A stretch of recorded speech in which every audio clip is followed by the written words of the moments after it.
Baik, Assalamualaikum warahmatullahi wabarakatuh. Kembali lagi bertemu dengan saya, Afrizal Pratama, mahasiswa Manajemen Universitas Internasional Indonesia, di mana di sini dengan nomor NIM 1011910003. Nah, di sini saya akan mempresentasikan serta menjelaskan terkait jawaban pada ujian tengah semester saya pada mata kuliah Strategi Operasi dan Rantai Pasok pada kelas 6A. Nah, di sini terdapat beberapa soal yang dimana dibagi menjadi dua, ada soal A dan soal B. Nah, pada soal A terdapat 3 soal, dimana pada soal A ini kita memilih benar atau salah. Maka dari itu akan saya mulai. Pada soal yang pertama, dimana dalam soal menjelaskan terkait dalam strategi operasi dan rantai pasok, untuk mendapatkan profit yang optimal, maka perusahaan harus semaksimal mungkin untuk menghasilkan produk, penetapan harga, kuantiti, waktu, tempat atau store dan pelanggan yang tepat. Nah, pada soal nomor 1, di sini saya menjawab benar, karena hal tersebut sangat berkaitan dan sangat berhubungan dengan pernyataan dan teori yang ada.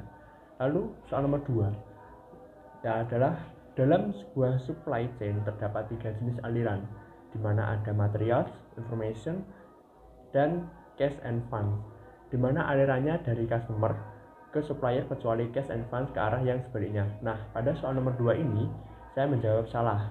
Alasannya adalah karena di sini material dan informasi itu alirannya harus dari supplier ke customer. Nah, baru untuk cash and funds alirannya dari customer to supplier. Soal nomor 3 yaitu resiko manajemen dalam global supply chain terdiri dari gangguan pasokan, penundaan pasokan, fluktuasi permintaan, fluktuasi harga, dan fluktuasi nilai tukar. Nah, pada soal nomor 3 ini saya menjawab benar karena pada hal tersebut pernyataannya sesuai dan sangat berhubungan. Lalu lanjut ke soal nomor B. Untuk soal nomor 4 yaitu terkait menurut institusi dalam supply chain dimulai dari market kemudian menuju operasi. Terdapat 3 hal yang perlu diperhatikan dalam operasional tersebut. Nah, di sini soalnya kita disuruh untuk menjelaskan 3 hal tersebut dan menjelaskan masing-masing dan serta memberikan contohnya. Nah, pada soal nomor 4 yang A terdapat 3 hal yang perlu kita perhatikan, adalah yang pertama ada fungsi, sistem, dan keputusan. Nah, di sini untuk yang B kita akan menjelaskan poin per poin, di mana fungsi merupakan tanggung jawab manajer operasi untuk mengelola fungsi kerja dalam suatu organisasi. Lalu untuk sistem merupakan bagaimana sistem yang memproduksi barang atau jasa. Untuk mengetahuinya diperlukan rancangan dan analisis operasi. Lalu selanjutnya adalah keputusan.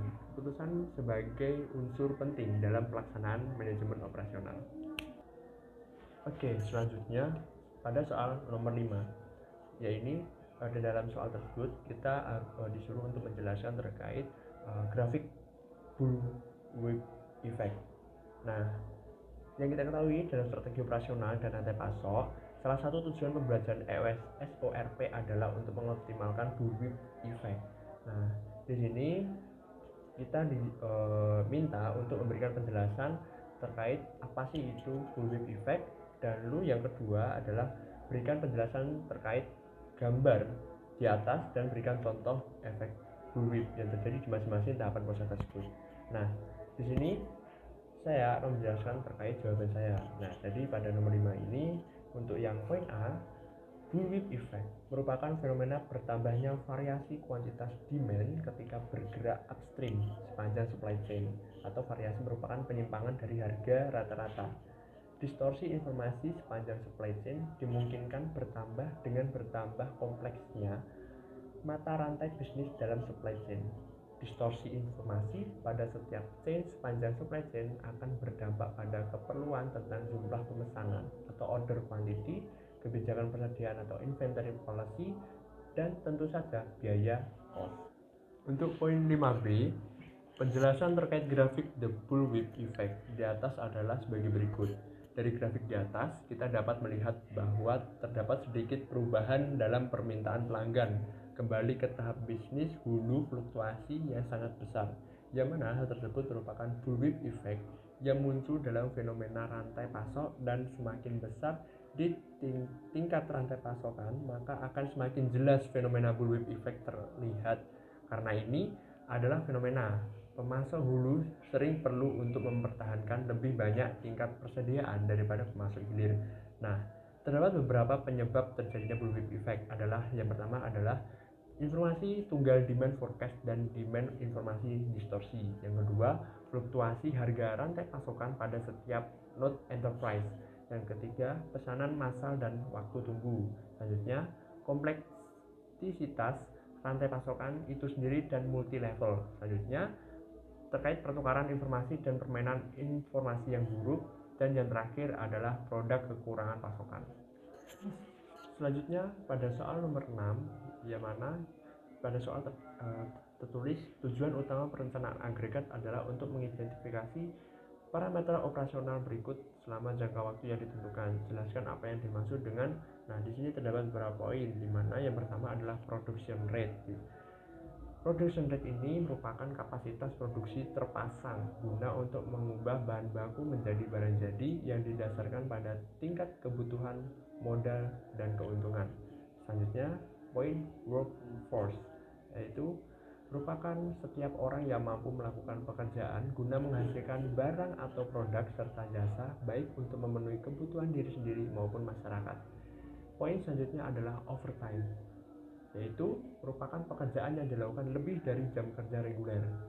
Selanjutnya adalah poin machine capacity level, atau merupakan tingkatan volume dari dalam mesin yang diukur dari suatu pergerakan maksimum dari atas ke bawah. Selanjutnya adalah poin subcontracting, atau merupakan suatu perusahaan yang dapat menentang pertambahan karyawan atau perusahaan yang mungkin memilih mengontrakkan pekerjaan itu ke pihak lain. Dan selanjutnya adalah poin backlog, atau merupakan akumulasi pekerjaan yang belum selesai, bahan yang belum diproses, pesanan barang atau jasa yang belum ditangani atau ditulis. Nah, untuk poin yang terakhir adalah inventory on hand, atau merupakan persediaan bahan baku yang ada di gudang atau bahan baku yang sedang dipesan oleh perusahaan. Nah, soal yang selanjutnya adalah nomor 7. Nah, di sini terdapat kita diminta untuk menyelesaikan beberapa poin. Ada poin A, B, C, dan D. Nah, untuk yang poin A, kita ini terdapat 4 metode yang umum digunakan. Kita diminta untuk sebutkan dan jelaskan keempat metode tersebut. Nah, metode tersebut adalah yang pertama poin kualitatif. Poin kualitatif merupakan metode peramalan yang bersifat subjektif dan bergantung pada penilaian manusia. Selanjutnya adalah metode deret waktu, atau merupakan metode peramalan deret waktu menggunakan permintaan historis untuk membuat ramalan. Atau poin selanjutnya adalah metode kausal, yang merupakan metode peramalan yang mengasumsikan bahwa ramalan permintaan sangat berkorelasi dengan faktor-faktor tertentu. Yang terakhir adalah metode simulasi, atau merupakan metode peramalan meniru pilihan konsumen yang menimbulkan permintaan untuk sampai pada suatu ramalan. Nah, selanjutnya untuk soal pada 7B, 7D, C, dan D, kita diminta untuk menyelesaikan perhitungan terkait peramalan demand. Nah, di sini terdapat di tabel dengan model persamaan linearnya, yaitu Y sama dengan A plus BX. Dan kita diminta untuk menghitung peramalan demand minggu ke-13, 14, dan 15.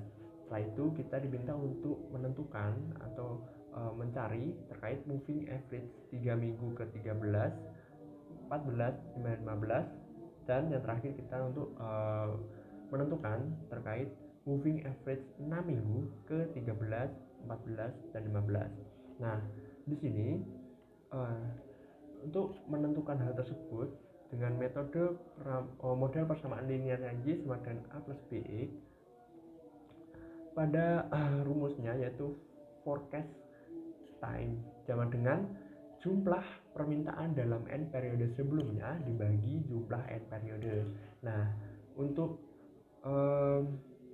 peramalan demand pada minggu ke-13 dari tabel yang telah tabel yang sudah ditentukan di dalam soal, sehingga kita menemukan pada peramalan demand minggu ke-13 ditemukan sekitar 859,5. Nah, lalu untuk ke-14 dengan rumus forecast time minggu ke-14 kita menghasilkan jumlah sekitar 859,5.